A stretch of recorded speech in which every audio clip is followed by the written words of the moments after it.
When building a franchise, sometimes you're only as good as your sequel. Take a look at Spider-Man 2002. Known for a great start, for a great hero, but just as everyone was loving the first one, people thought, how can they make it better? Well, that question was answered in 2004 with Spider-Man 2. Still known as one of the best Spider-Man films today, no shade to Beyond the Spider-Verse. But what does Spider-Man and Sly Cooper have in common? Besides both coming from companies trying to get their footing correctly in the world of media, both IPs were able to top the first. In 2004, 2 years after Sly Cooper and Thievius Raccoonus, the world was granted Sly 2 Band of Thieves. Welcome back, it's the Retro Phantom Retrospective, and today we're diving into Sucker Punch's second installment in the Sly Cooper series.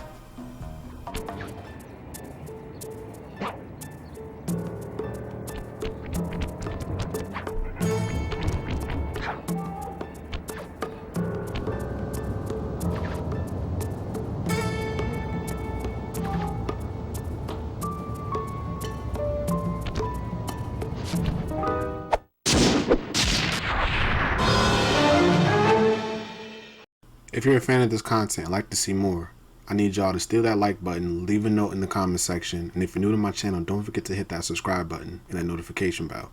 Let's dive into this. If you haven't already, please check out my first video. I told the complete history of Sucker Punch up to 2002's release of Sly Cooper and Thievius Raccoonus. When the first Sly Cooper game hit the shelves in 2002, it was an instant hit for both gamers and critics alike, earning itself in a spot among top-notch platforming games. At the 6th Annual Interactive Achievements Awards hosted by the Academy of Interactive Arts and Sciences, Sly Cooper received prestigious recognition. It was honored with awards for Outstanding Achievement in Animation and Outstanding Achievement in Art Direction. Additionally, the game's success was undeniable, selling over 400,000 copies within just a year of its release. Such popularity led to the inclusion of Sony's Greatest Hits lineup in 2003, solidifying its status as a certified classic. With this remarkable reception, it was only natural that fans and gamers eagerly anticipated a sequel from the talented team at Sucker Punch. Immediately after the release of Sly Cooper and Thievius Raccoonus, Sucker Punch started development.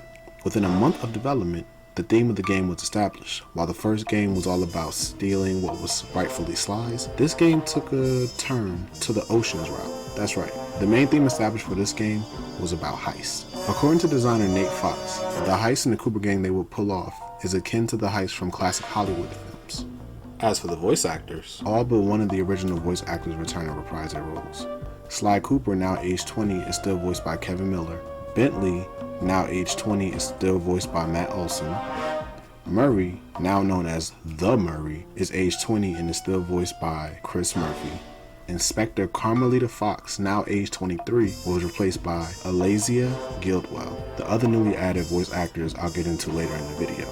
While Sucker Punch was sitting on a certified classic, they kept their big reveal for the sequel a secret from the public. It wasn't until March 2004, Sucker Punch had released an advertisement of Sly 2. After that, promotion had taken off. Sly Cooper was seen in magazine articles, and eventually at the Electronic Entertainment Expo, they revealed 2 trailers that took the nation by storm. Then, September 12, 2004, the world was finally able to get their hands on Sly 2 Band of Thieves.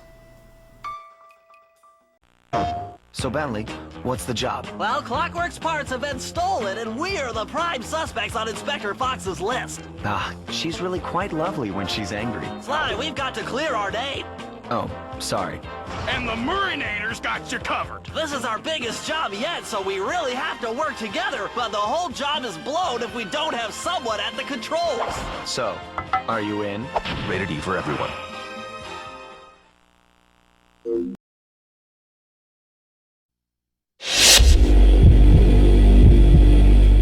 The story unfolds as the Cooper gang embarks on a daring heist at the Cairo Museum of Natural History in Egypt. Their objective? To steal Clockwerk's valuable parts. Sly takes the lead on this operation by initiating an elevator call allowing Bentley to access the upper levels. Once the elevator is called, Bentley swiftly disables the alarm system, clearing the way for Sly to advance. As Sly continues his mission, a surprise entrance occurs as Murray dramatically crashes through the ceiling with his trademark Thunderflop. Murray promptly lifts the security gate, allowing Sly to move forward. He then hurls a gargoyle at another security door, granting Sly access to his next objective. Sly and Murray temporarily part ways as Sly ventures into the museum, only to discover that Clockwerk's parts have already been stolen. Things take an unexpected turn when Sly encounters Carmelita Fox and another officer named Constable Neela. Interestingly, Constable Neela is also voiced by Alizea Guildwell. Constable Neela appears to have a different perspective than Inspector Fox. While Inspector Fox accuses Sly of theft, Constable Neela believes his innocence, hinting that the Claw Gang might be the true culprits behind the heist. In the midst of this debate, Constable Neela drops a crucial clue, shifting suspicion away from Sly. As the confrontation escalates, Sly attempts to make his escape. Inspector Fox relentlessly pursues him, firing her shock pistol. The Cooper Gang members scatter within the museum, parting ways momentarily with the intention of regrouping at the predetermined rendezvous point. Sly skillfully navigates the rooftops, dodging Inspector Fox's shots. Eventually, he reunites with Bentley, and together they make a daring escape in the Cooper van.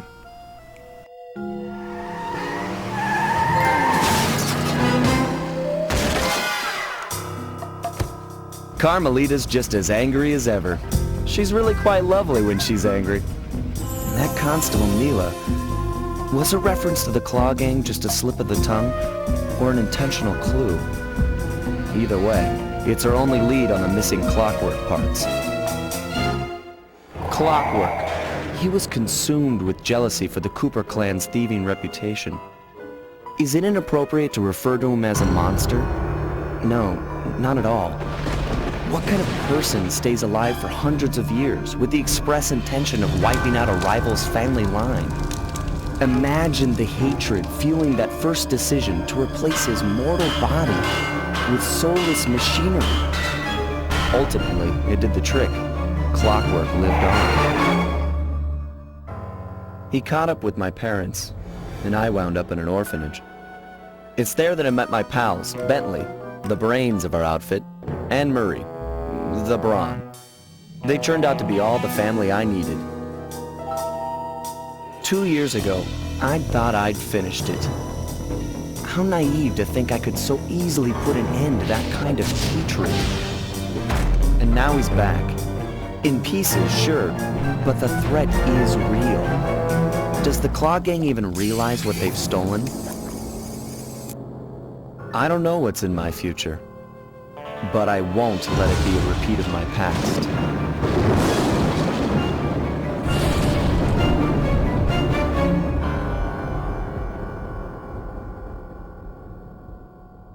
Let's dive into the first stage of the game, known as the Black Chateau. In this episode, our target is Dimitri, an iguana located in Paris. Dimitri, once an inspiring art student, had an artistic vision rejected by the world. This rejection led him down to a path to crime, where he started forging priceless artworks. He eventually became the owner of a nightclub in Paris. The Cooper Gang knew that Dimitri's nightclub had one of Clockwerk's body parts. Our adventure begins with the first mission, Satellite Sabotage. Sly's task: position 3 of Dimitri's satellites onto the safe house antenna to gather crucial information for Bentley. After successfully completing this mission, Sly gains access to the next task, breaking and entering. Bentley starts downloading data while Sly embarks on the journey to an old wine cellar to capture reconnaissance photos. In the cellar, Sly and Murray encounter Dimitri's rat henchman, and Murray holds up a gate to let Sly pass. After hopping the gate, Sly navigates past flashlight-wielding guards and security devices, eventually finding an air vent leading to Dimitri's club. Inside, Sly avoids more lasers and more henchmen, eventually reaching another vent that allows him access to Dimitri's printing press room. It is here where Sly discovers Dimitri's scheme. He's using Clockwerk's tail feather as a printing plate. Armed with reconnaissance photos, the Cooper Gang forms their plan. Their new goals: to swap the painting in Dimitri's office with a bug and track Dimitri's activities, bug Dimitri's office, and follow Dimitri. In bug Dimitri's office, Bentley places a bug painting in the heart of the town, allowing Sly to make the switch. This clever tactic allows them to eavesdrop on Dimitri's conversations. To access Dimitri's office, Sly must enter through a vent, navigating a club secured by janitors and security devices. As for follow Dimitri, Sly shadows Dimitri through the town without being detected. Sly soon discovers Dimitri is entering a door with a key code. Bentley, following the town's blueprint, identifies this door as leading to the nightclub's aquapump room. Now a new mission is unlocked. It's time for the Murray to shine. His task is water pump destruction. Murray enters the door and encounters alarms blocking his path. He destroys the security devices, passes the security guard, and throws henchman rats into the water pump, destroying it. This forces Dimitri to redirect water through the pipe tower. After completing this job, the Cooper gang regroups at their safe house to plan their next steps. Sly needs to pickpocket a guard to gain access into the Spotlight Control Center, which will deactivate security around the printing press. Meanwhile, Murray is tasked to silence the alarms by destroying alarm horns to avoid complications from guards during the heist. The gang also needs to infiltrate the discotheque to destroy the disco ball and weaken the nightclub's peacock sign. As Sly exits the hideout, another mission becomes available: Midnight Rendezvous. In this mission, Sly meets Constable Neela, who led him to Paris by dropping hints about the Claw gang. She tests Sly by leading him to the discotheque and provides him with a key unlocking this mission for Bentley. Bentley's mission, Disco Demolitions, involves infiltrating the discotheque, avoiding security devices and guards, while destroying the pillars supporting the peacock sign in front of the nightclub. For Sly's mission, Theater Pickpocketing, Sly must access security in Dimitri's printing press room by picking pockets of 6 guards for the keys. It's during this mission that Dimitri becomes aware of Sly's presence. After collecting all 6 guard keys, Sly shuts down the control fans, granting him access to the main security device. With these preparations complete, it's time for the actual heist, Operation Thunderbeak. Bentley is thrown into the water pump room where he changes the water flow, disabling the fountain water's pressure. Sly pickpockets a repairman for the truck key, and the gang reunites at the water fountain where Sly provides Bentley with stolen key. Sly climbs the peacock while Bentley and Murray drive the repair truck. They throw a harpoon to Sly, who hooks it to the peacock's beak. However, a swarm of Dimitri's rat henchmen show up, and Sly must defend the truck from their attacks. After defeating the henchmen, the repair truck pulls forward, crashing into the water fountain, granting Sly access to the tail feathers. Inside the printing press room, Sly confronts Dimitri. After conversing about their different views on thievery, it leads to a dramatic duel. Sly emerges victorious by knocking Dimitri into the printing press, securing Clockwerk's tail feathers, and concluding this episode. My gang and I had done it. The Clockwerk tail feathers were ours, and Dimitri's counterfeiting operation was ruined. Due to the untimely arrival of Carmelita, my escape got a little tricky. Angry at having just missed me, she took it out on Dimitri, shutting down the nightclub and throwing the frustrated forger behind bars. The gang and I headed out of town for a week in Monaco. I figured the team had earned themselves a well-deserved break. In the next episode, titled A Starry-Eyed Encounter, we find the Cooper gang embarking on a journey to India, where they're in pursuit of another crucial piece in the Clockwerk puzzle. Here, we're introduced to our central adversary, a fascinating character named Rajan, voiced by David Scully. Rajan's backstory is intriguing. He's a self-made individual who rose from humble beginnings on the streets of Calcutta. His path to criminality started with the penning of illegal spices in the underground market, and over time his operation evolved into a formidable force. Eventually aligning himself with the Claw gang, Rajan took the title of Lord of the Hills, using his self-bestowed nobility to mask his own insecurities. At the start of the episode is Rajan's extravagant Indian palace, where he's hosting a ball.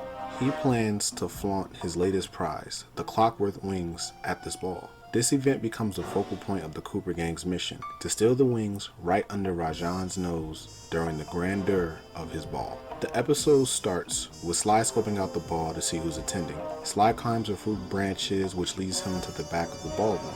Sly begins his reconnaissance by taking the following images: Rajan the Spice Lord, both the right and left wings of Clockwerk, an electronic winch above the statue that's holding the Clockwerk wings, Jean Bison, a member of the Claw gang, Arpeggio, another Claw gang member, Cortessa, a prison warden, Constable Neela, and Carmelita Fox. After gathering all the images, Sly returns to the hideout to plan the next course of action. So, once the gang took a look at the situation, it was clear that things had gotten a bit more complicated. The ballroom was locked down tight, swarming with undercover cops. This definitely upped the ante for the operation. Bentley stepped in with a plan. He figured out Murray needed to deal with Rajan's security chopper, but there's a tricky part. At the moment, only Sly had the freedom to move back and forth to the palace because the drawbridge was still up. So, since Murray and Bentley couldn't get into the palace just yet, Sly took the task of lowering the drawbridge. Sounds easy, right? Well, there was a twist. The witch, the thing needed to lower the bridge, was locked up tight. Sly had to get crafty and pickpocket 5 keys from 5 guards. Once he had those keys in hand, he unlocked the winch and smoothly lowered the drawbridge, making it possible for Murray and Bentley to join the action. Now, Sly had another trick up his sleeve. He wanted to get up close into the action inside the ball. but see, there was a snag. You see, when Sly tried to waltz through the door, they turned him away. Why do you ask? It's all about the dress code. The ballroom had this formal attire only rule, and Sly didn't quite fit the bill. So what did Sly do? Well, he had to get creative. He decided to raid the guest house for any bits and pieces of a tuxedo he could find. After a bit of rummaging, Sly managed to put together a decent tux. With his makeshift tuxedo on, he headed back to the ballroom doors. This time they let him in. But here's where it gets funny. Inside, Bentley had a special mission for Sly. He needed him to dance with Carmelita. Now dancing with Carmelita was no walk in the park. She was pretty picky about her dance partners. So Sly, being the smooth operator he is, decided to start with Constable Neela. After a twirl or two with Neela, Carmelita couldn't help but notice. Sly seized the moment and asked her for a dance later in the evening. She said yes, which was a big win for the team. Now that Sly's done with his part, it's the Murray's turn to shine. He's got a special tool in his arsenal, a pre-war turret, which comes in handy for our next move. Murray's job is to take down the pesky security choppers circulating the palace. The Murray steps up to the plate and makes use of the pre-war turret. He takes aim and takes down that chopper like a champ. The skies are clear and they're one step closer to the prize. So after Murray takes down the chopper, they regroup back to the hideout. Now with the plan to grab those wings gets pretty interesting. Bentley has got an idea to use the electronic winch, you know, that thing above the statue, but there's a catch.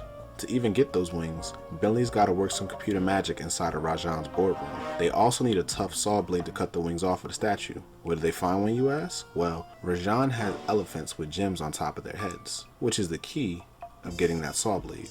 Then, Bentley's up again, this time with his remote control helicopter. He's got to use it to take out the palace defenses. Since the elephants with the gems are currently locked inside a pen, Sly decides to find a way to break them out. Sly decides to crawl underneath the pen, scaring rats upstairs, which scares the elephants who stampede out the pen. Now comes the harder part of his job, stealing the gems worn on top of the elephants' heads. In order to complete this task, Sly needs to hop on the elephant's back and hit the crown with his cane. Sly climbed to the back and was able to knock off 6 gems to get the saw blade. Sly's next job is to unlock the vault room inside so Murray and Bentley can gain access into the room. Sly sneaks under the break tables to get the code needed for unlocking the vault door. After finding the code and unlocking the door, he breaks Murray and Bentley in. Bentley informs that he needs to hack both computers for electronic winch, and informs Sly and Murray that he needs them to protect him from Rajan's guards while he hacks the computers. So Murray and Sly take down a surplus amount of guards, which leads to Bentley successfully hacking the computers for the electronic winch. Now it's time for Bentley's task, which is to use his RC chopper to destroy Rajan's defenses jeep. After Bentley destroys the jeep, Sly informs him they will now have clear skies for the heist. Returning back to the hideout, the Cooper gang finalizes their Operation Hippo Drop.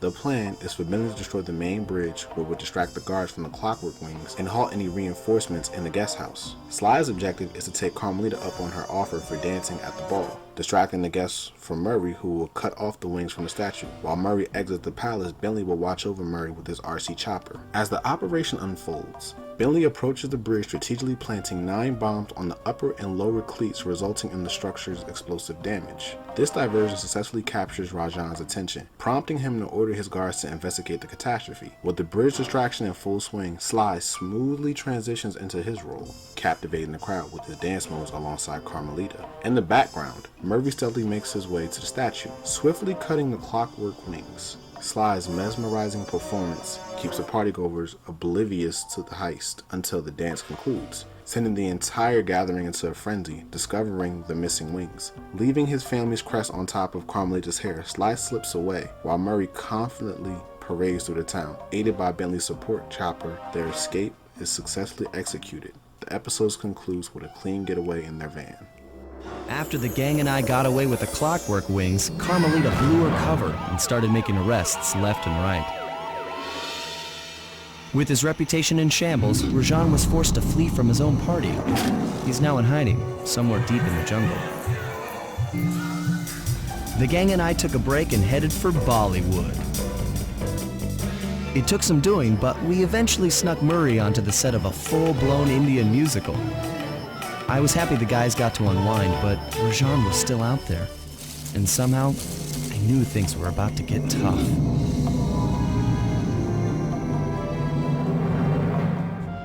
So, as things wrap up at the palace, Rajan manages to slip away and disappears into hiding. It takes us a bit of time, but eventually the Cooper gang tracks him down in the jungles of India. What they stumble upon is quite the revelation. Rajan has harnessed Clockwerk's heart to supercharge his spice production, making it 10 times more potent. So it's off to India the Cooper gang goes, determined to put a stop to Rajan's schemes and of course steal Clockwerk's heart. Let's dive into this level. We start with Sly, on a mission to infiltrate the temple and gather some vital reconnaissance photos for the upcoming heist. Sly slips through a hidden passage tucked behind a cascading waterfall, granting him access to the temple's interior. Once inside, he stumbles upon a spice factory. He makes his way to the temple rooftop, where he captures crucial images. Rajan, notably in possession of half of Clockwerk's heart, a crane dutifully suspending the other heart portion, the other half of Clockwerk's heart in the spice production process, and the entrance to the temple. After taking all the photos, we return to the hideout for debriefing. Since both halves of Clockwerk's hearts are being protected, more information is needed.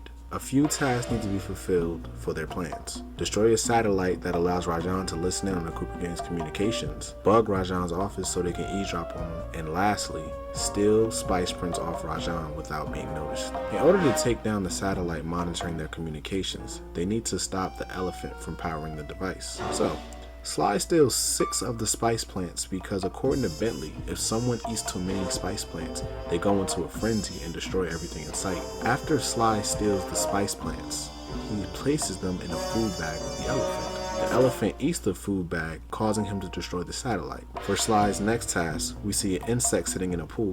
Bentley informs him it is a rare Indian water bug. He lets Sly know that the wings of the water bug can create sound waves that would allow him to monitor everything Rajan is saying. They plan on bugging Rajan's office with an actual bug. The only snag in the role is the fact that if the bug is out of water for too long, it starts making noise that would bring attention. In order to get the bug to Rajan's office without any issues, Sly would need to place the bug in water every few moments. Sly makes his way to Rajan's office and places the bug in a pool of water, now allowing the Cooper gang to listen on his conversations. Now it's time for Bentley's task, stealing the spice blueprints off of Rajan so they can plan out their heist better. Bentley waited for Rajan to start his usual stroll in the jungle so he can complete this task. Since Bentley's sleep darts are not powerful enough to knock out Rajan, he uses Rajan's favorite fruit to put him to sleep. Bentley uses his sleep darts to guide Rajan to the watermelon fruit, which he eats and instantly puts him to sleep. While asleep, Bentley takes one of the blueprints off from Rajan. He needs to knock out Rajan 3 times in order to get all the blueprints of his spice organization.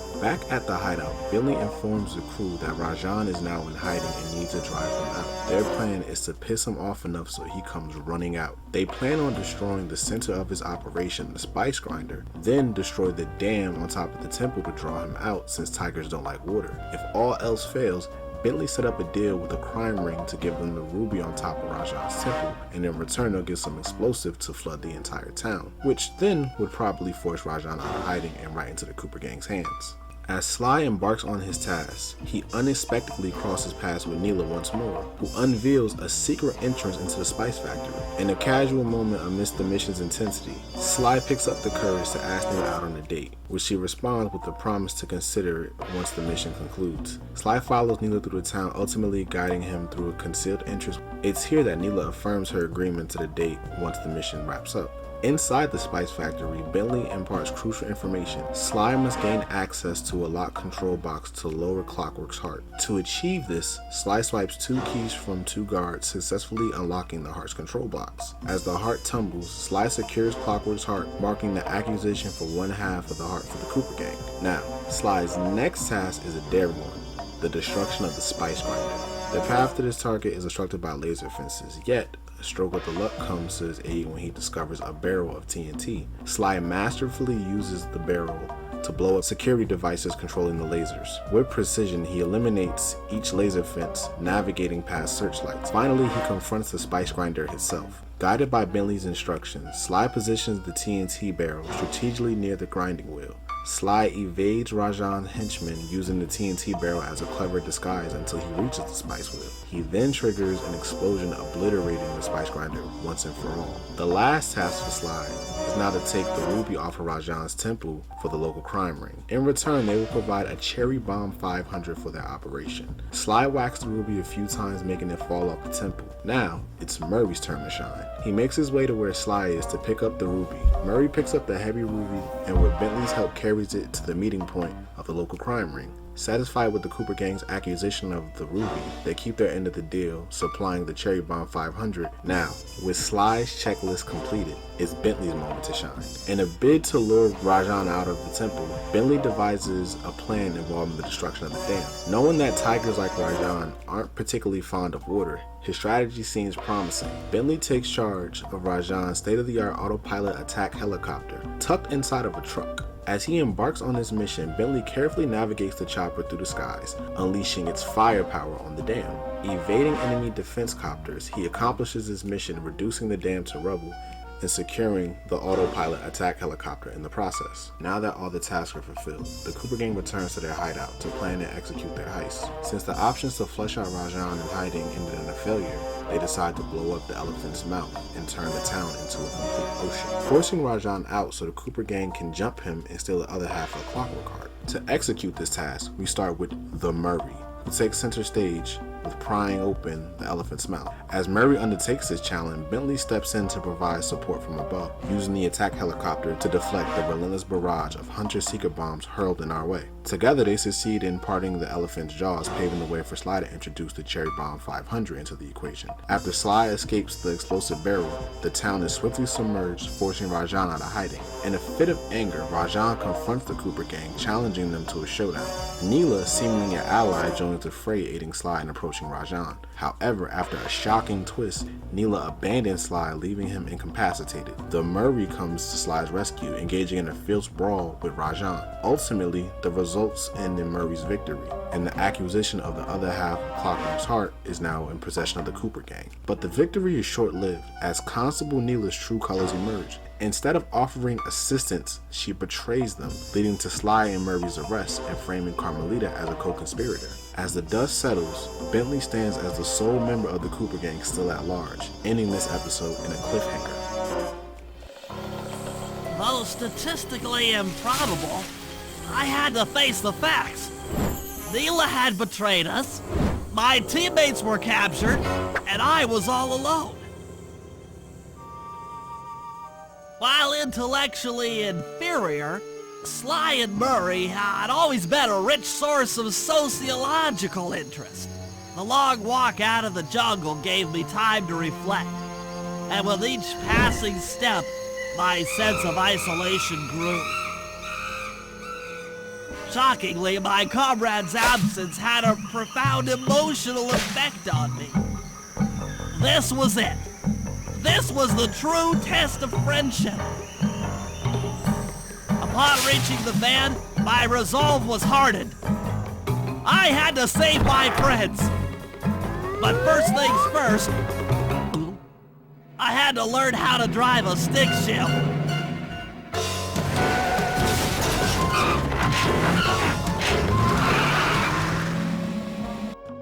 In the wake of Neela's shocking betrayal during the events of the Predator Awakens, Sly and Murray find themselves in prison, leaving Bentley with the formidable task of orchestrating their escape. After poring over data for an exhausting week, he uncovers their whereabouts. Both Sly and Murray have become involuntary guests of none other than Interpol's renowned prison warden, the Contessa. Voiced by Gloria Manning, the Contessa, a former student of criminal psychology, had embarked on a whirlwind romance leading to a marriage with a wealthy aristocrat. Tragically, her husband met a suspicious demise shortly after their wedding. Widowed, she leveraged her education and newfound estate to establish a criminal rehabilitation center. Gaining recognition with Interpol for her pioneering use of hypnotherapy, Sly and Murray face the Contessa's brainwashing through her Good Samaritan program, compelling Bentley to construct their prison break. In this intriguing episode, we find Bentley embarking on a mission to the Contessa's prison. As he observes her route, revelation unfolds. His sleep darts possesses a vibrational quality that enables him to hear frequencies from afar. This revelation proves pivotal when he tags Contessa with his darts and uncovers her hidden identity as a member of the Claw Gang. Astonishingly, she serves as a prison warden, utilizing her hypnotic powers fueled by spice to extract hidden treasure locations from criminals. Her sinister plan extends to breaking the minds of both Sly and Murray to unearth the Cooper gang's hidden fortune. Amidst this startling revelation, she also unwittingly discloses Sly's whereabouts, setting the stage for his escape. Now, with Sly incarcerated, it's Bentley's turn to shine. He hatches the audacious plan to free our nimble raccoon friend from his cell. Bentley's scheme centers on hacking the train system, manipulating its controls to reverse the polarity. The result? The train transforms into a high-speed projectile, hurtling towards the prison with incredible force. By hacking 6 computers along the way, Bentley orchestrates a spectacular derailment that sends the train crashing into the prison walls, creating a sizable breach for Sly's escape. Now as we've got a plan in motion for Sly's jailbreak, it becomes apparent that the prison guards are all equipped with motion tracking devices. In a swift and clever move, Bentley uses his RC chopper to eliminate 7 of these guards, effectively disabling motion sensors. With the path escape clear, Bentley quickly communicates with Sly, providing him with directions to flee the prison and guiding him to a secret hideout location. Sly masterfully swings his way out of the prison and heads straight for the hideout, where he and Bentley gather to strategize their next move on how to rescue Murray. So here's the lowdown. Murray is stuck in cell block D and they need to bust him out. The game plan involves sneaky moves. First, they have to maneuver Murray into solitary confinement. Then, they have to snag a sample of Contessa's encryption algorithm. Also, they need to pickpocket the Contessa's keys. And finally, they're going to take down the Contessa's ward robot that is disguised as a water tank. In the first mission, Bentley takes on the challenging task of dismantling the bridge that has been providing power to the prison security systems. To ensure Bentley's safety while planting the necessary explosive, Sly cleverly adopts the guise of a statue, allowing Bentley to work without arousing suspicion. Amidst some skirmishes with patrolling guards, Bentley successfully accomplishes his mission, reducing the bridge to rubble and rendering the prison security systems powerless. With the system now dismantled, Sly and Bentley hatch a plan to maneuver Murray to solitary confinement. Sly navigates to a concealed pipe, emerging within the cell block. He locates Murray and reveals a vulnerability within solitary confinement cells. Sly instructs Murray to provoke a massive brawl, the key landing him in solitary. Murray launches into action, engaging in a fierce altercation with a staggering 50 guards, ultimately securing his placement in solitary confinement. Now, Sly's got a new task on his hands, snagging 2 tank keys in the tank patrol schedule from the ever-vigilant Contessa. She's beefed up her security since learning of Sly's escape, always surrounding guards to shield her. Sly needs to devise a clever distraction to lure the guards away, giving them a window to swipe those keys.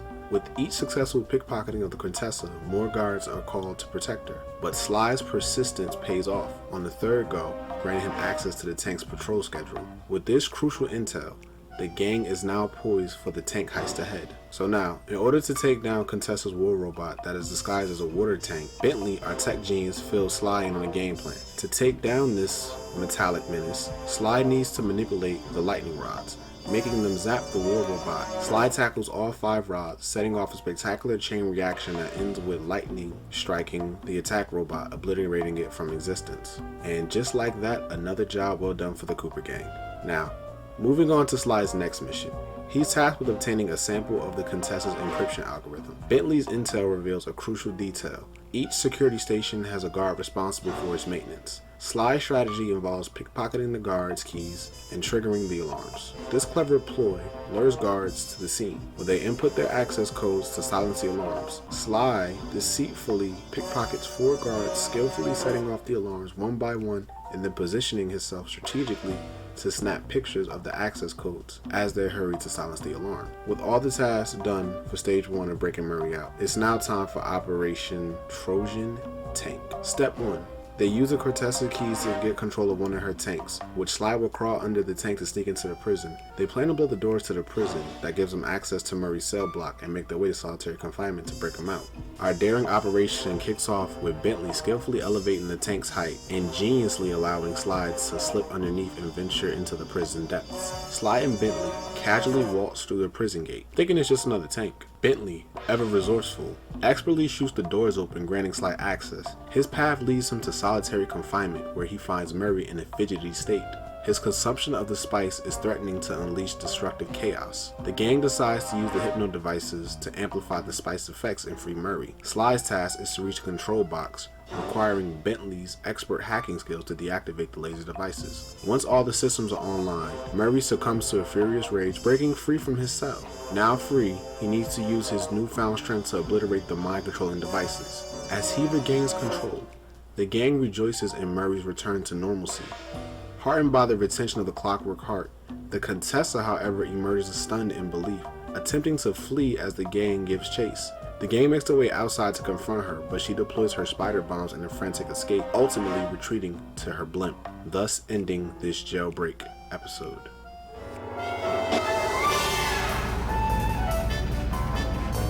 It was great. The gang had been reunited and it was all because of me. Even the van ride out of town was like a party. Murray had to pull over twice because he was laughing so hard. But despite all the jokes, I think something had changed. Since childhood, the three of us had never been apart, and our recent isolation gave us all pause for thought. Needless to say, we took a few weeks off before getting back to work. And for the first time in my life, Murray let me drive.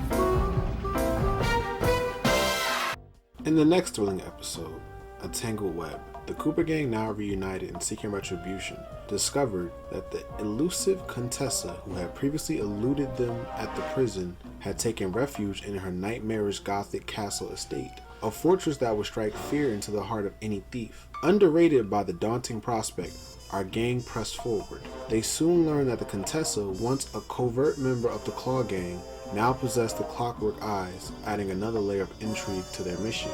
These eyes had the ability to freeze anyone who met their gaze, a power that a skilled hypnotist like the Contessa could wield with devastating consequences.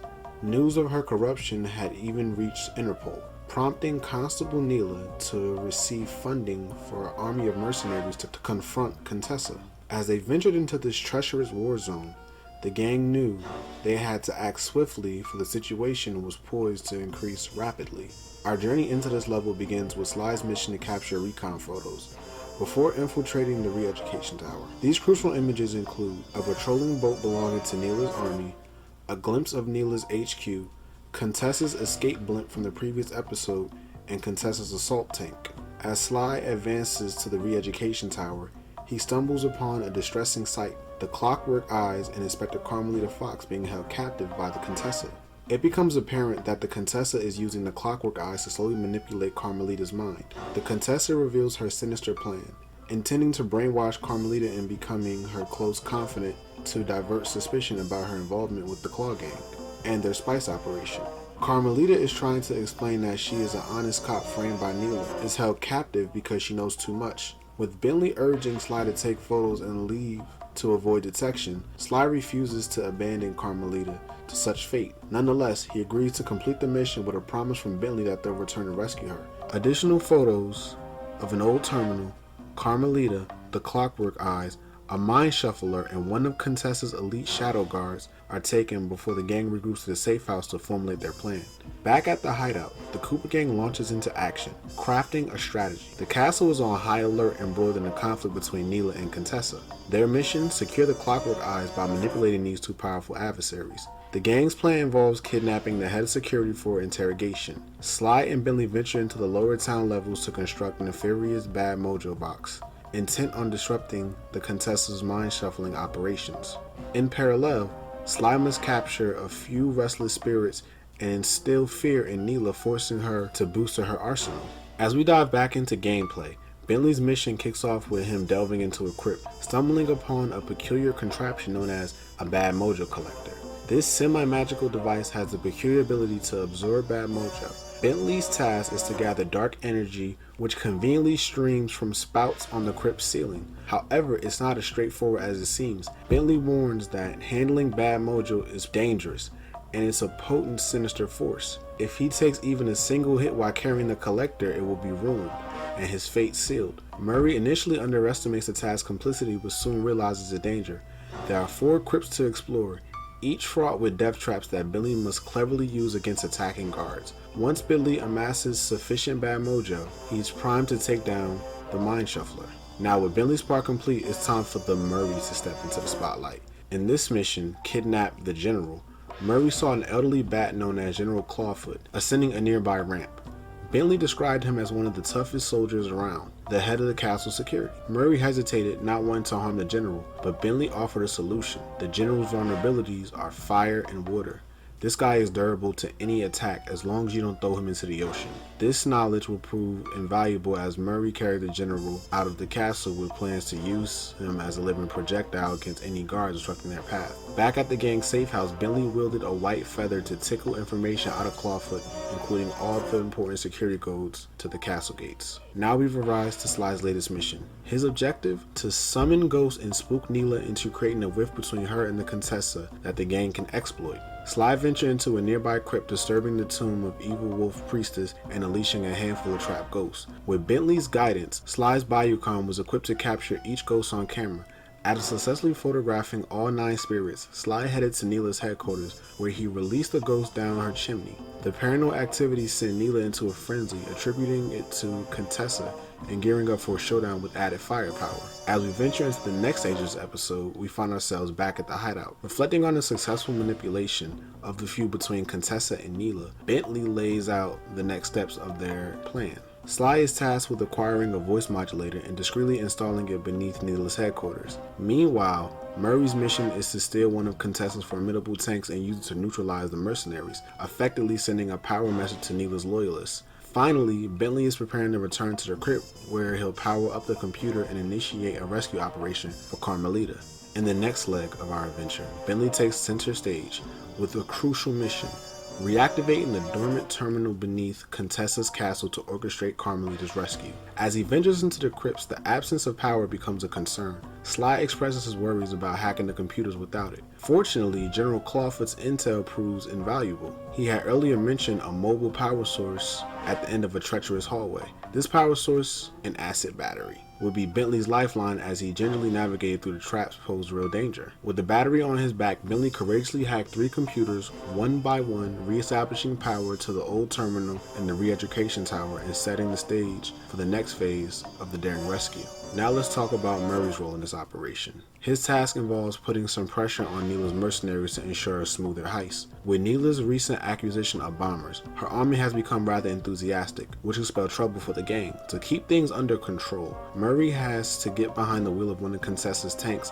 hotwire it, and take out 6 of Neela's tanks. He embarks on this mission, eliminating the mercenaries. This action not only puts a dent in Neela's forces, but also tempers enthusiasm of recruits, reducing the likelihood of complications in the future. In our final solo mission in this episode, Bentley assigns Sly the task of wiretapping a voice modulator from none other than Contessa herself. She intends to use these devices for a nefarious plan involving control over Neela's mercenaries, but they have other ideas. Sly, ever the master of stealth, swipes the keys from 2 unsuspecting guards, granting him access to the guard room. With these guards none the wiser, he nabs a wiretap, but not done yet. Sly's nimble fingers secure 2 more keys from patrolling guards near a castle edge. With newfound access, he confidently enters the castle's front door, outwits the interior guards, and snatches the voice modulator. Upon leaving this castle, Sly's quick thievery extends 2 more guards monitoring a guillotine, which grants him passage to the sewers. Despite encountering guards, even in a colossal squid within, Sly maneuvers past them to install the wiretap and voice modulator. Bentley then activates the devices. Demonstrating their effectiveness, he transformed his voice from his own into Neela's. With all the individual tasks accomplished, it's time for the grand heist, codename Operation High Road. The gang's objectives are clear: rescue Carmelita, secure Clockwerk Eyes, and put a stop to Contessa's plans. Murray initiates the operation by deactivating the spotlights at the main bridge, using the codes from General Clockwerk. Meanwhile, Bentley coordinates Neela's forces to launch an attack on the castle, while he and Sly infiltrate the interior to free Carmelita. Bentley successfully hacks the terminal to release her, prompting Carmelita to confront Contessa. Together, they dislodge the Clockwerk Eyes from the Mind Shuffler. Neela arrives seizing one of the eyes, and Sly pursues her, with Bentley escaping on a blimp with the other. As Sly reclaims the eye from Neela, it's Bentley's turn to clear the skies of Neela's bombers. After accomplishing this, he heads to the rendezvous point. However, Carmelita, still in pursuit of the Contessa, shoots down the blimp, causing it to crash into a wall. Sly engages in the showdown with the Contessa, ultimately defeating her, though she manages to steal one of the eyes. Carmelita seizes Bentley's eye, and attempts to escape the tank belonging to the Contessa. Murray steps in to shoot down her tank and reclaim the eye before she crosses the main bridge. With all these tasks complete, Sly faces the Contessa one more time. This time needing to resist her hypnotic powers after a successful confrontation, Sly retrieves the other eye, marking the triumphant conclusion of this heist and the triumphant conclusion of this episode. Things hadn't gone exactly to plan, but the Contessa was beaten and the Clockwerk eyes were finally mine. The Contessa was arrested and brought to trial for the crime she committed while working for Interpol. Their PR damage control went one step further by promoting Neela, the hero of Prague, to the rank of captain. Carmelita, still on the outs with Interpol, had to run with the rest of us. To my surprise and eternal delight, I got to help my favorite policewoman escape from the cops.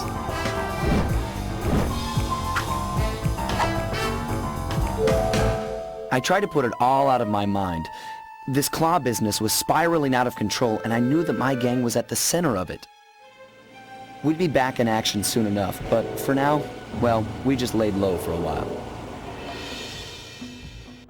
In the 6th episode of Slide 2, titled He Who Tames the Iron Horse, our gang embarked on a mission to Nunavut Bay, Canada, the covert hub of Jean Bisson's sprawling shipping empire. Jean Bisson's voice actor is Ross Douglas.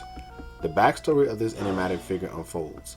As a young man, Bison journeyed to Canada during the gold rush of 1852. Driven by dreams of striking it rich, his reckless prospectoring led to an astonishing twist of fate, as he was buried alive in an avalanche, miraculously preserved in a deep freeze for 120 years, only to awaken due to the efforts of global warming.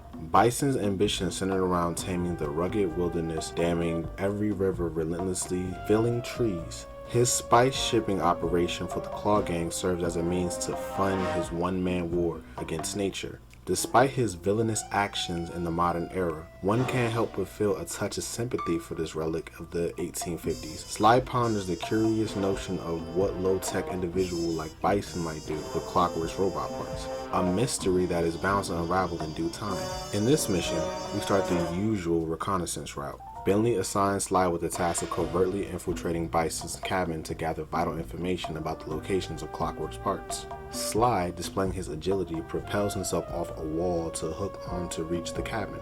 Once inside, he discovers Bison's engrossed in a phone conversation with Arpeggio. Sly's mission is twofold: capture photographs of all train route maps while also eavesdropping on the conversation. During this covert operation, Sly learns that Bison has ingeniously integrated 3 of his Clockwerk parts into the engines of his trains, fondly referred to as iron horses. Additionally, the schematics for each iron horse are concealed within 3 distinct cabins. Sly grabs the first set of blueprints cleverly hidden above Bison's fireplace. With the second set secured, Sly embarks on a quest to obtain the remaining blueprints. After successfully acquiring all 3 sets of the Iron Horse blueprints, Sly ascends to a mountain to access a satellite dish. Armed with these valuable blueprints, he manipulates the satellite dish to tap into GPS data for the trains, instantly transmitting it to Bentley's computer. Bentley then instructs Sly to return to the safe house where they will meticulously strategize their next moves. As they delve into the first stage of this daring heist, Bentley lays out the plan. Thanks to Sly stealing the blueprints from Jean Bison, they've got a lead on 3 of Clockwerk's vital parts, 2 of his lungs and stomach, currently nestled within Bison's iron horse trains. These trains run endlessly 24/7, however there's a hitch. The hatch on top of the train's roof is securely locked to secure the first 3 of the crucial Clockwerk components. Their only recourse is to blast those locks wide open. In one of Sly's missions, a friend in need, Bentley contacts Sly in distress, revealing that Carmelita had captured Murray while he was out on a snack run. Sly was taken aback by Carmelita's unexpected appearance up north, but he reassured Bentley that he would track down their friend without being detected. Bentley warned Sly not to get caught, as they had already experienced the pain of being separated. Sly stealthily trailed Carmelita across the town until she led him to the strongbox where Murray was imprisoned. Carmelita, in a surprising turn, shared a pack of jelly beans with Murray and discussed her predicament with Interpol. She believed that apprehending the Cooper gang would clear her name and expose Captain Neela's frame-up. Sly waited for her departure and then approached Murray's cell, which was secured with 3 padlocks, each holding a key in Carmelita's possession. Aware that swiping the key would draw attention, Sly with his pickpocketing skills successfully stole the keys and freed Murray. Grateful for the rescue, Murray returned to the safe house anticipating Sly's safe return. Sly's next mission, the gang needs to find a way to board John Bison's iron horse trains, but the cabooses are the only points of entry, and all are locked down. Bentley points out that the large balloons floating above are filled with denatured spice gas. He tasks Sly with collecting some of the gas with a special vacuum backpack. The accumulation of the gas will create a blast strong enough to blow the locks off the caboose hatches on each train.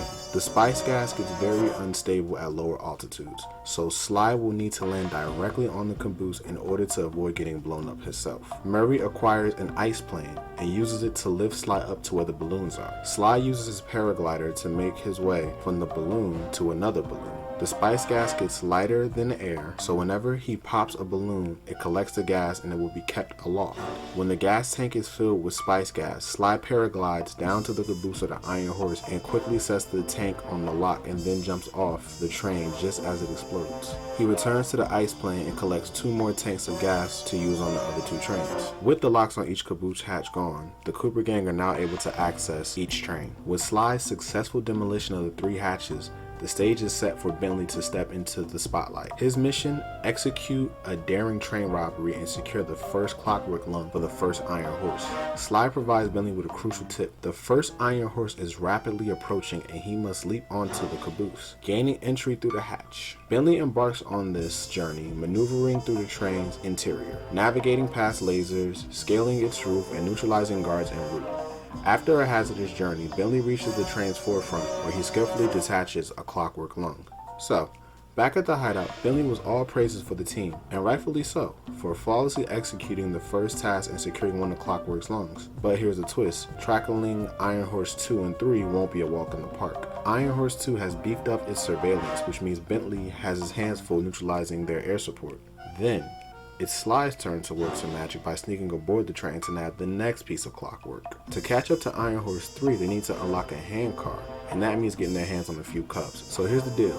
In order to unlock that handcar and catch up to Iron Horse 3, Murray had to pull a rather unconventional stunt. He needed to get the attention of a mother bear, and to do that, Murray went on ahead and nabbed 2 bear cubs. These little rascals were no picnic. Bentley pointed out that they were pretty antisocial, so he corralled these cubs and tossed them into the fence area. It didn't take long for these little guys to start squabbling. The noise attracted the mama bear, and when she came charging in, swiping the fence away like it was nothing, with her cubs safe and sound, she led them back into the cave. It was a wild ride, but they got their handcar unlocked and kept the train heist rolling.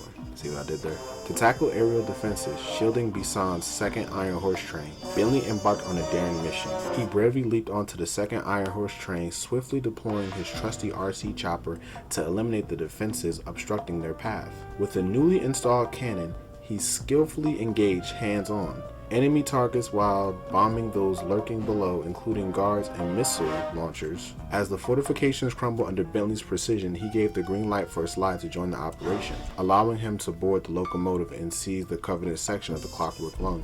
As the train races through town, Sly quickly scales the rooftop of Ponderosa Cabin and spots it is in sight. Bentley isn't entirely convinced that hopping on board is a viable option, but for Sly, there's always more than one path to success. With nimble precision, Sly leaps onto the train and slips onto the caboose. Along the way, he navigates a gauntlet of hazards, guards, piercing flashlights, and menacing lasers. In the midst of this stealthy operation, Bison's voice crackles over the PA system, insinuating a stern warning to his men about the prior lung theft and desired consequences of any failure to safeguard his cargo.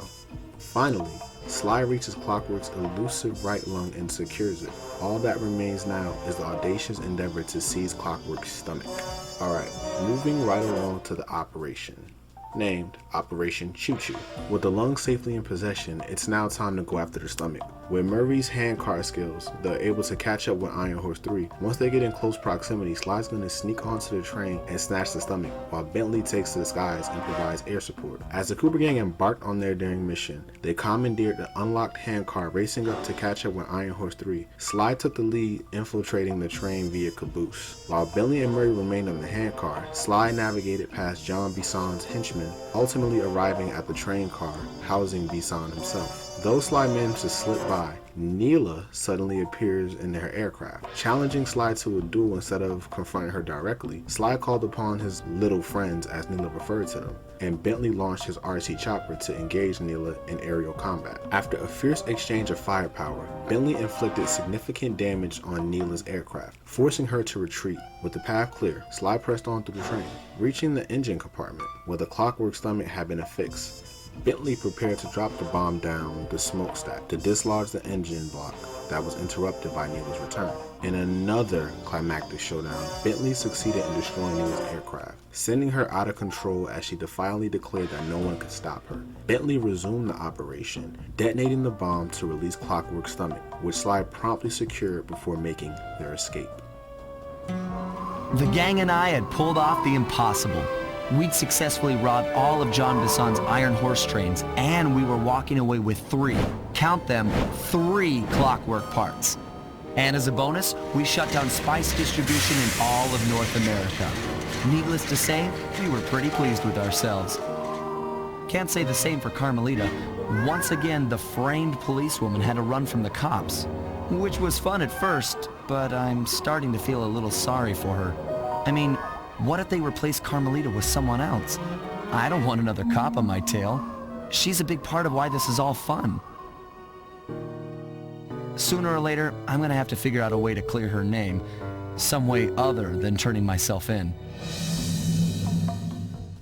In the next episode, Menace from the North A, Sly's keen eye spots something is amiss in the Great Canadian Wilderness. A wave of unexplainable violence is sweeping across the land. While once majestic northern lights flicker, suspicion falls upon John Bisson, and Sly's hunch leads the gang back to Canada. Where they eavesdrop on John's conversation with Arpeggio, it becomes clear they're somehow behind the chaos. Tracking John to an abandoned lumber camp, the gang uncovers a shocking revelation.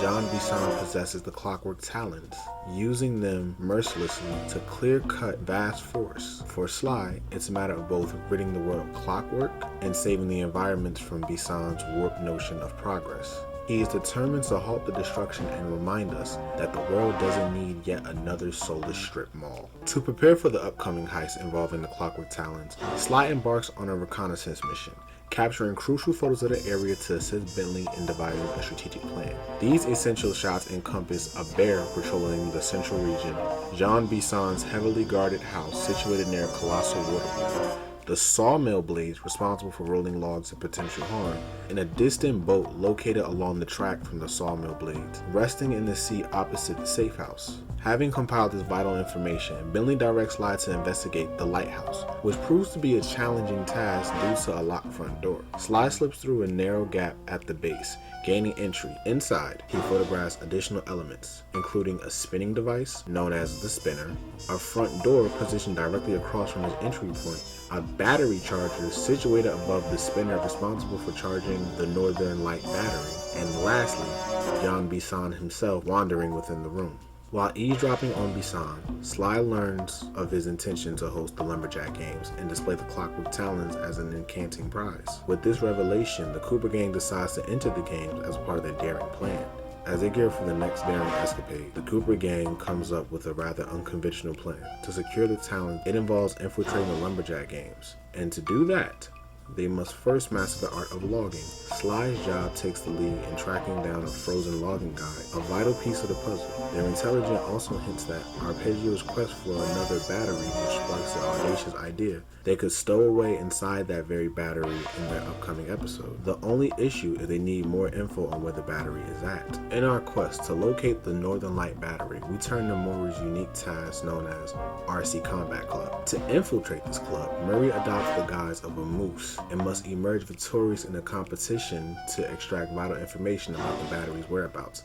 However, Maury cannot simply waltz into the club without a disguise, so Bentley displaces Sly on a mission to secure a moose head. Concealed on an upper platform, navigating a series of spry jumps and avoiding guards' flashlights, Sly successfully procures the mask, passing it on to Murray. Sly then exits the scene, leaving Murray to bodily challenge a guard to the match. It is crucial for Sly and Murray to maintain stealth, as alerting the guard spells failure. Notably, pickpocketing these guards before crossing their flashlight beams can yield a substantial coin haul. With Murray's triumph in the match, the guard discloses the coveted location of the Northern Light Battery, recognizing Murray's victory. In Sly's first mission in this episode, the gang encounters a log chopping guy frozen solid in a block of ice. The challenge is to devise a method for melting the ice, obtaining the book. Sly's task involves using a laser to achieve this feat. He ventures inside the sawmill with the objective of redirecting the laser to the exterior. The catch is that the laser control switch resides on the opposite side of the barrier, prompting Sly to navigate through the factory, eluding guards and security systems en route to reach the switch. Once Sly successfully reaches the other side and flips the switch, the lasers is redirected outside. Armed with crystals provided by Bentley, Sly strategically places them in his pouch, enabling him to mark the laser stopping points. Remarkably, the guards and even Bear remain oblivious to the laser beams, allowing Sly to lead them into the beams, effectively neutralizing them and shifting the beam's trajectory. Sly keeps going until he aims the laser at the icy wall, causing it to melt and releasing a mammoth. The mammoth rushes to the water and freezes once more. Sly retrieves the log chopping guy, marking the completion of his mission, and the laser beams vanish. Now on to another one of Sly's tasks. This time the objective is to bug Bison's stronghold, a mission that requires Sly's stealthy skills. Sly initiated this operation by embarking on a daring venture into a nearby bear cave. Here he comforted the challenge of acquiring 6 radio transmitters discreetly from the slumbering bears. The catch, these devices were nestled within their yawning mouths, necessitating Sly's nimble pickpocketing prowess. Sly will also have to avoid running and stepping on ice to alert the bears. In order to obtain some transmitters, he will have to use his cane on the ice. After successfully liberating all 6 transmitters, Sly ventured out of the cave and proceeded to the next phase, strategically placing these transmitters in the predetermined locations within the hub. While Sly carried out this covert task, Bison's voice resonated through the loudspeaker, engaging his guards with discussions about their recent accomplishments in tree cutting. The final transmitter found its place.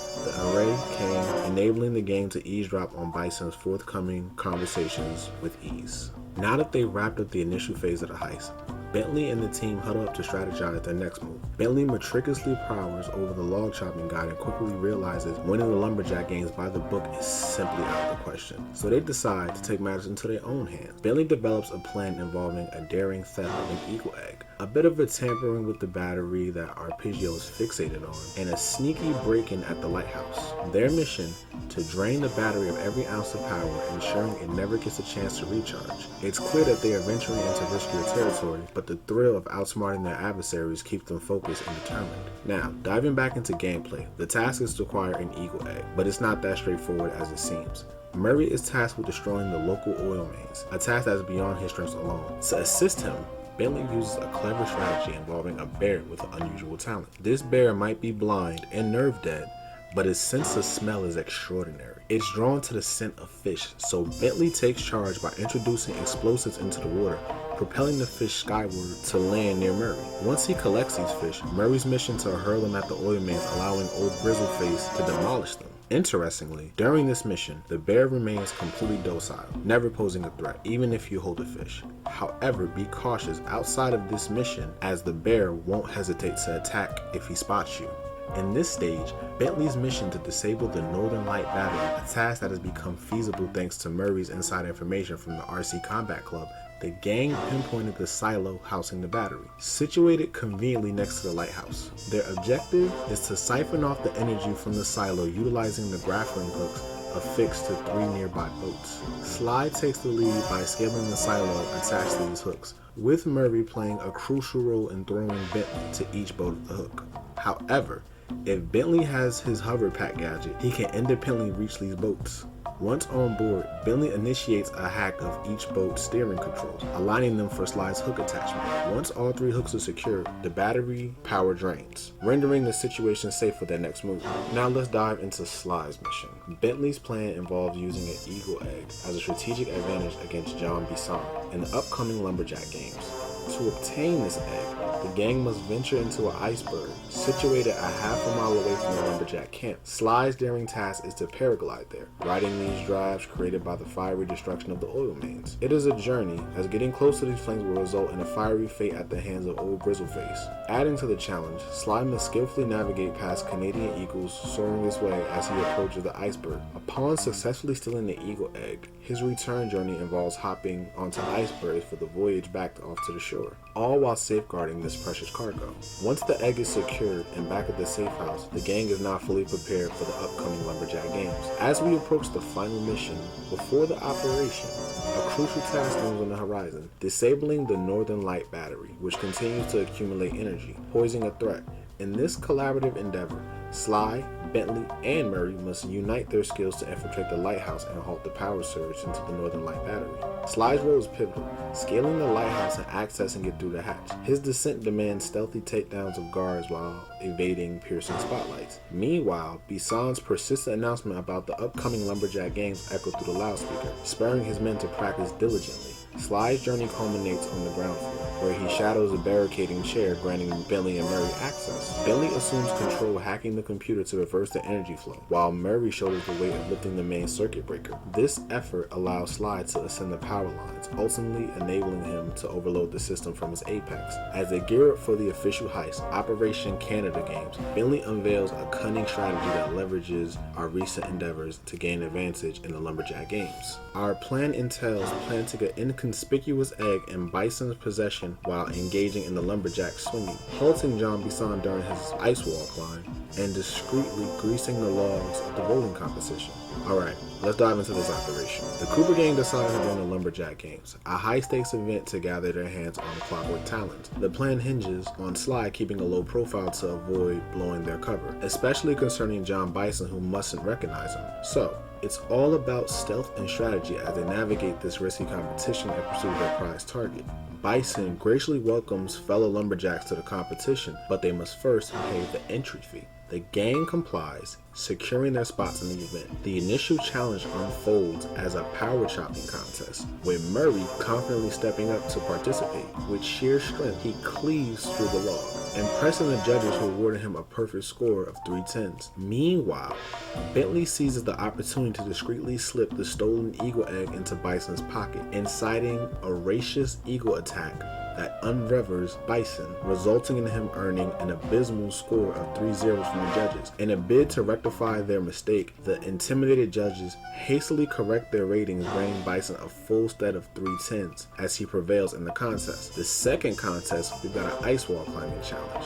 Sly steps up to the plate, ready to tackle the wall, using his trusty wall hooks and climbing up with his canes, all the while racing against the clock. In a nail-biting race, he manages to pull off a spectacular climb, earning a perfect score of 3 10s. But hold on, there's a twist. Just as our buddy Bison starts his ascent, Murray jumps into action, firing 3 grappling hooks to yank him off the wall. Not cool, right? Well, Bison isn't one to back down, so he confronts the guards, making it abundantly clear that their scores should be nothing less than 10s across the board. And just like that, the game takes an unexpected turn.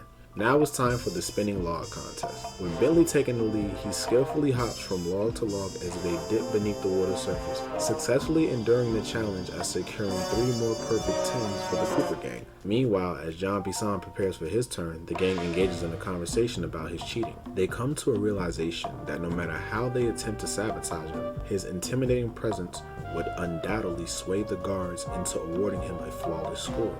Sly, ever the strategist, proposes a cunning plan. They entice the guards into a concealed cave where they incapacitate them, don their uniforms, and take their positions, ensuring they have the upper hand in this contest of wits and agility. So, this sneaky maneuver, Sly uses his trusty alarm clock gadget to craftily divert the attention of the guards, leading them one by one to the nearby cave. Seizing the opportunity, our gang members don disguises and seamlessly replace the guards at the table, offering up 3 conspicuous zeros. An unexpected twist unfolds as Bison, initially taken back, soon realizes these imposers aren't judges he anticipated. With a shrug, he nonchalantly instructs them to snatch the talons and hurls the cane their way. The talons, securely fastened to it, expertly incapacitating our trio with a well-aimed strike. Following the operation, the Cooper gang regained consciousness only to realize that they were trapped inside the sawmill's control room. Bentley had a hunch that Jean Bisson had sealed them in there, likely planning to interrogate them later. He urged them to break free immediately. Fortunately, there was a narrow pipe protruding from the wall, just big enough for Bentley to slip through, granting him an escape route. Meanwhile, Murray ventured towards the compact metal door, working to pry it open. Sly, on standby in case Bentley required assistance, had took charge of the sawmill's controls. As Bentley descended onto the floor, he found himself face to face with Bison. Bentley, in a feeble attempt, mentioned he was merely retrieving his glasses, but Bison saw right through the facade. What followed was a chilling revelation.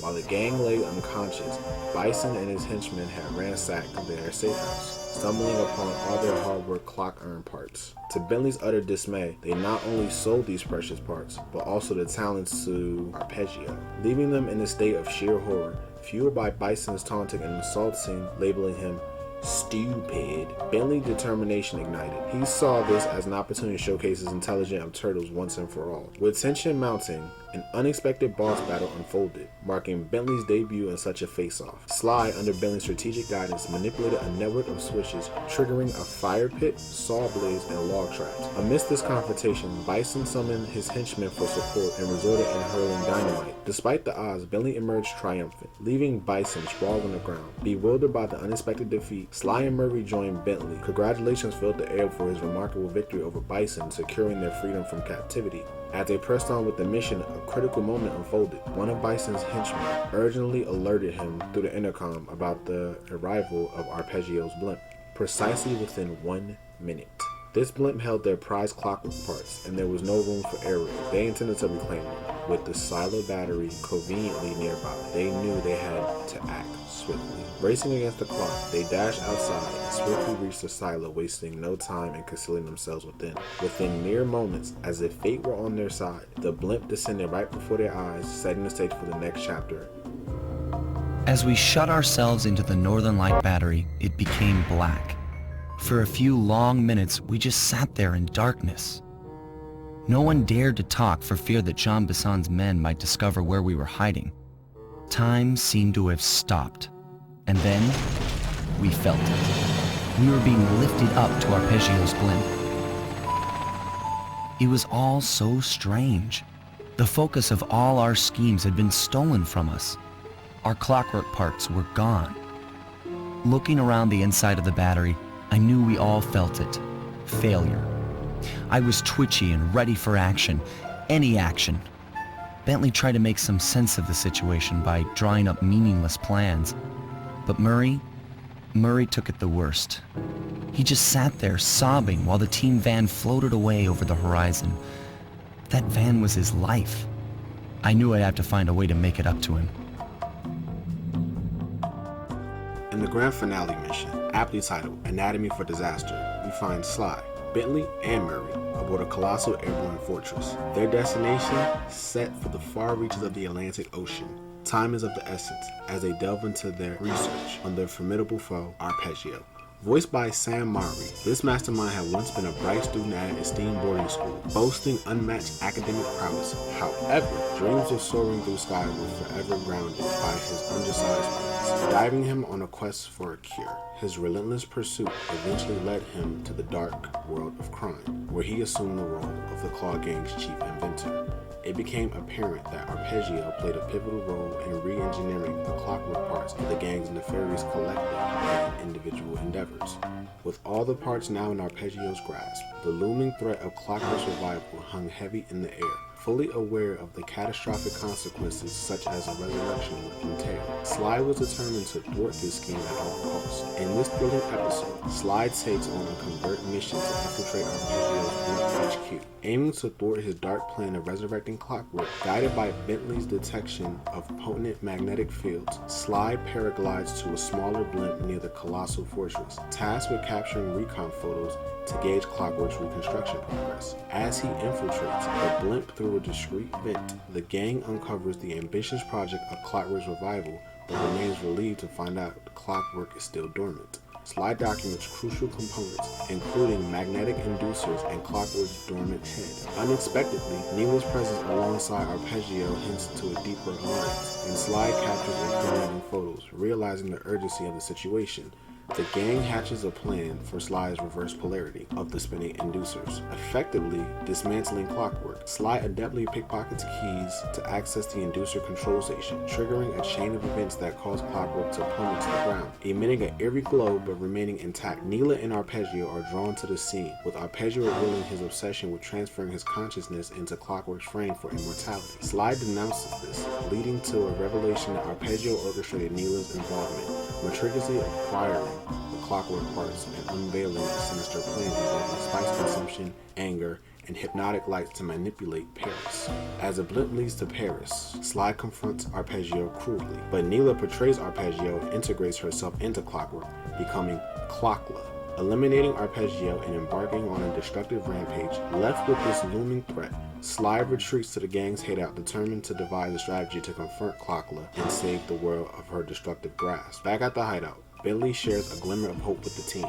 He reveals a potential strategy to thwart Clockla's formidable presence. In her transformed state, Clockla relies on 4 engines to maintain her power. By strategically dismantling all 4 of these engines, the team can weaken Clockla significantly, creating a vital opportunity to ultimately vanquish her. In our first engine run, Murray and Sly join forces to tackle the daunting task of disabling an engine alpha to thwart Clockla's power source. The blimp housing the engine room presents a formidable challenge.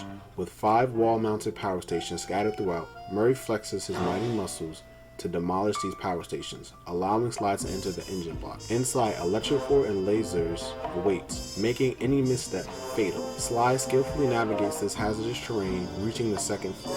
There, the engine control center beckons, and with some agile spire jumping, Sly gains access and successfully shuts down the engine, a pivotal step in their daring heist. In the next mission, Bentley and Murray join forces to tackle the daunting task of disabling another engine. Their mission unfolds within the engine room, where Bentley is tasked with hacking 3 crucial computer stations to grant Murray access. With the door unlocked, Murray ventures inside, facing off against a swarm of guards as he works to raise the lower level cylinders, ultimately clearing the path to the upper level by dispelling a force field. Once this path is clear, he leaps skyward and uses his thunderflop technique to obliterate each cylinder. The destruction of these cylinders proves pivotal, granting access to the engine room's control center. There, Murray successfully flips the switch, effectively shutting down the engine and accomplishing their mission with style and finesse. In the upcoming mission, Sly and Bentley team up. Sly is tasked with a bit of stealthy pickpocketing, swiping 5 keys from the vigilant guards on patrol. These keys grant him access to the engine room, a crucial point for Bentley's operation. Inside, Bentley takes over, scrutinizing the blueprints of Murray's analyzing. Back at the safe house, Bentley's objective? Disable all rotating pairs of bulbs with his precisive sleep darts. The tricky part, he must fully incapacitate one pair before moving on to the next pair, or a dangerous power surge will be triggered. Once he mastered this challenge, Bentley advances to the 2nd floor, where his expert bomb handling skills come into play. His mission, obliterate power nodes, unlocking a path to the control center and paving the way for the next phase in their adventure. In the final engine mission, they face a challenge. One engine is sealed tight and inaccessible from within. Bentley comes up with a clever plan, enlisting Sly to take care of it from the outside. Sly's weapon of choice? A TNT barrel, just like a level earlier. However, the sheer force of the TNT by itself won't suffice to obliterate the engine. To amplify its destructive power, Sly embarks on a mission to collect 3 charges strategically scattered around Arpeggio's blimp. Once Sly secures all 3 charges, he cautiously guides the TNT barrel to the engine's location and triggers an explosive spectacle, effectively putting an end to the engine's menace. Back at the hideout, Bentley received an unexpected radio transmission from Inspector Carmelita Fox. She expressed her desire to aid in putting a stop to Clockla, but there was a catch. She couldn't pinpoint the location of Arpeggio's massive blimp on her radar. To address this issue, they formulated a plan to disable radio towers situated on the blimp. Once this was accomplished, Inspector Fox would be able to establish contact and join forces with them. Her proposal included enlisting one of the Cooper gang members as a gunner on board her vessel, strengthening their alliance in the fight against Clockwerk. To secure Carmelita's assistance, Bentley devises a plan.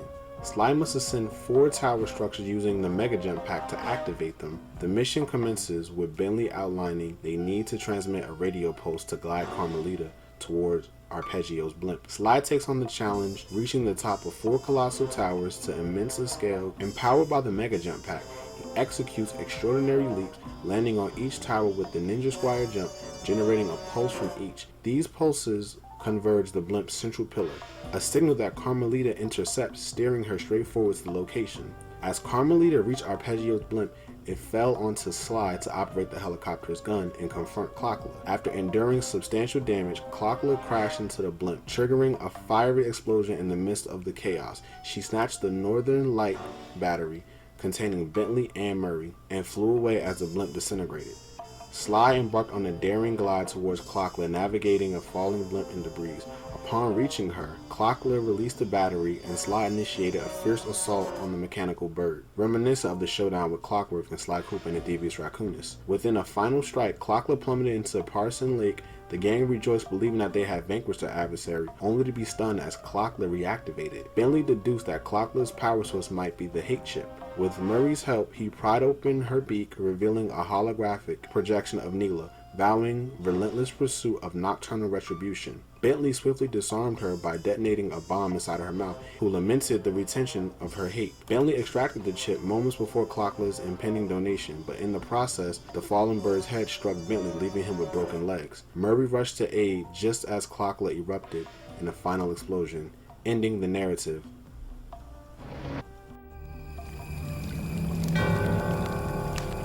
And there we were, at the end of the road. The Claw Gang had been defeated and the Clockwerk parts lay scattered around in heaps. Yet, despite the explosion, they remained pristine. It was as if nothing could ever hurt them.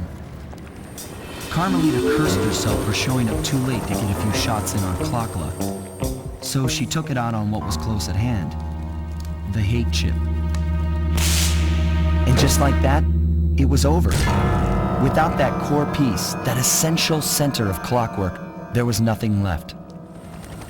The parts aged before our eyes as if time had finally caught up with the ancient bird. How ironic that Carmelita, a police officer, would be the one to lift the curse from the Cooper family. The menace of Clockwerk would never again rise to threaten me or my children.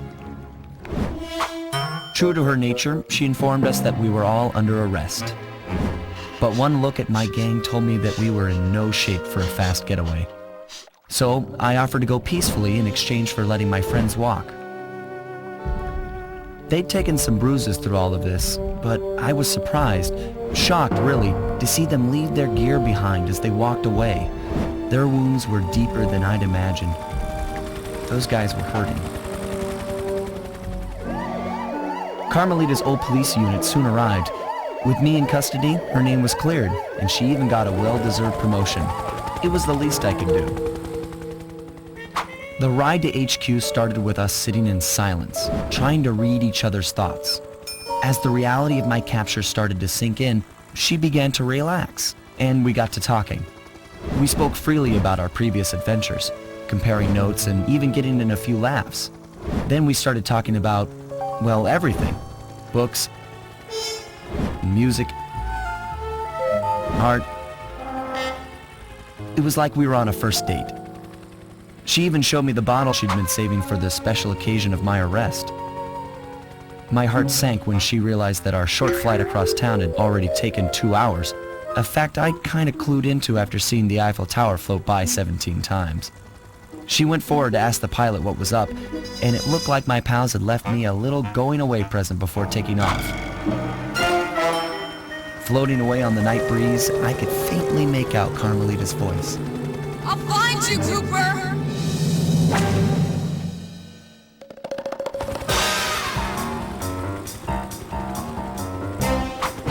I'll be seeing you soon, Ringtail.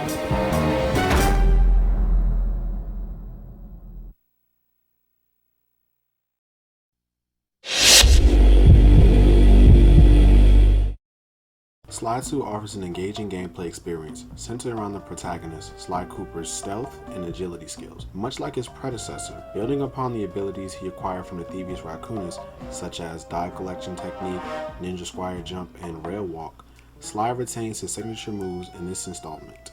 Players also assume the roles of Bentley and Murray, both now equipped with distinct and expanding movesets, a notable advancement from their more limited roles in the first game. Bentley operates differently from Sly and Murray. focusing on indirect approaches while he lacks the agility for climbing or long jumps. He wields bombs and sleep darts. These tools can be combined to incapacitate foes before utilizing bombs, to neutralize them, or dismantle the enemy equipment.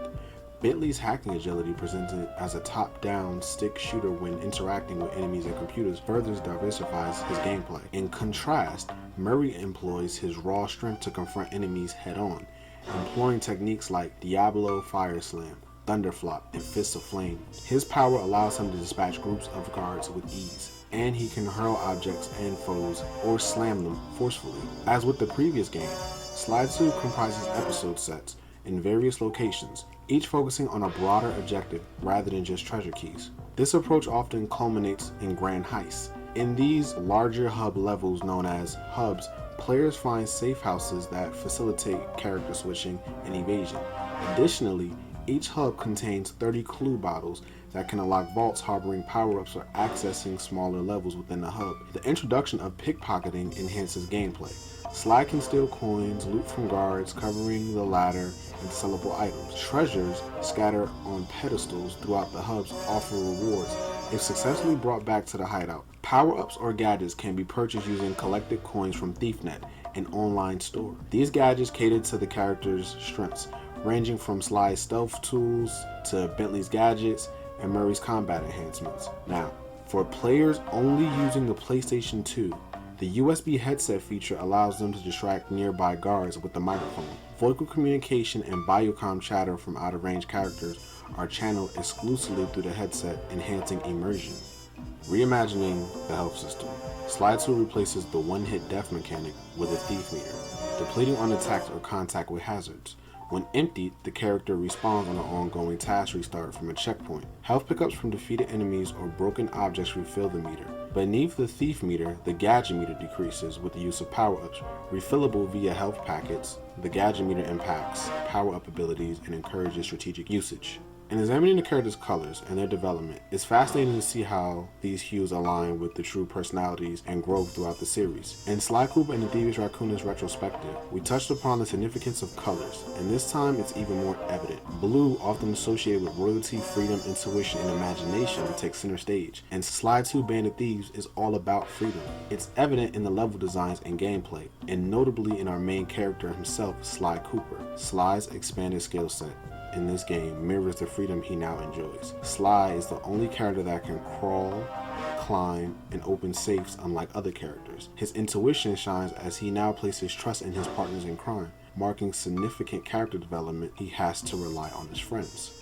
Turning to Murray, or shall I say, the Murray, this game showcases a profound transformation. Pink, symbolizing a loving, kind, sensitive individual with nurturing qualities, fits a perfect match in Murray. No longer confined to the role of a mere getaway driver, he steps into his true calling as he's the team's brawn. His strength resonates throughout the narrative, particularly when he defends Sly or his touching display of emotion when Bentley's legs are broken. Each time Murray's hurt, it's evident that a profound love of his friends is a driving force. Pink truly embodies Murray's true character. However, it's Bentley who steals the show in terms of character development. His transition from a sole hacking expert in the previous game to a multi-faceted asset in Sly 2 is remarkable. Green representing perfectionism, analytical thinking, inventiveness, and logic becomes Bentley's signature color. As the brains behind the team's heist plans, Bentley excels in providing direction and refining strategies to achieve their goals. His defining moment in Sly 2 occurred during his encounter with John Bisson. Despite Bisson's taunts about his lack of physical strength, Bentley's logical approach prevails. Green encapsulates Bentley's identity and strategic mindset, a true battle of brains versus brawns.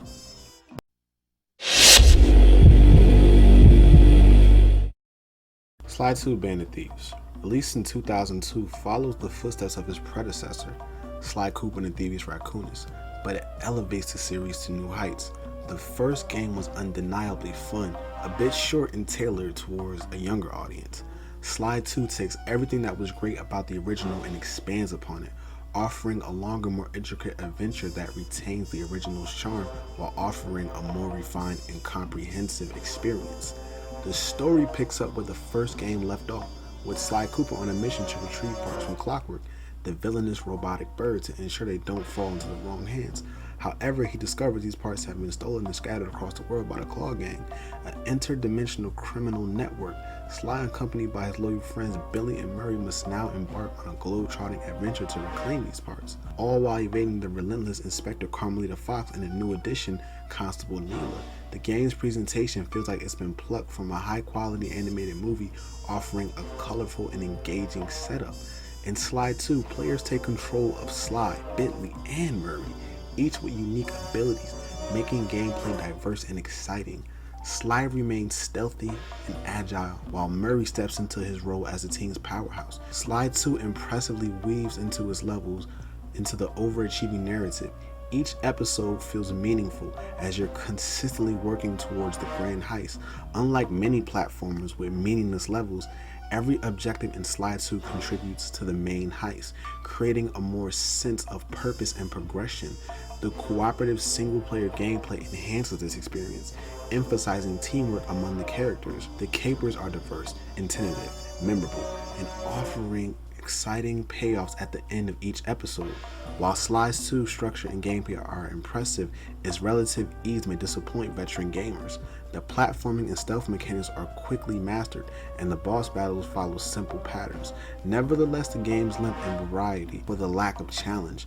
The 20-hour adventure includes activities like turn shooting, vehicle control, entertaining minigames, ensuring that players get the most out of their experience. Visually, Sly 2 continues the series' tradition of cel-shading graphics, providing smooth frame rate and exceptional character design. These character movements and models are top-notch, capturing their personalities effectively. The game maintains its cool animated look throughout. The impact might not be as immediate due to the prevalence of cel-shading games since the original.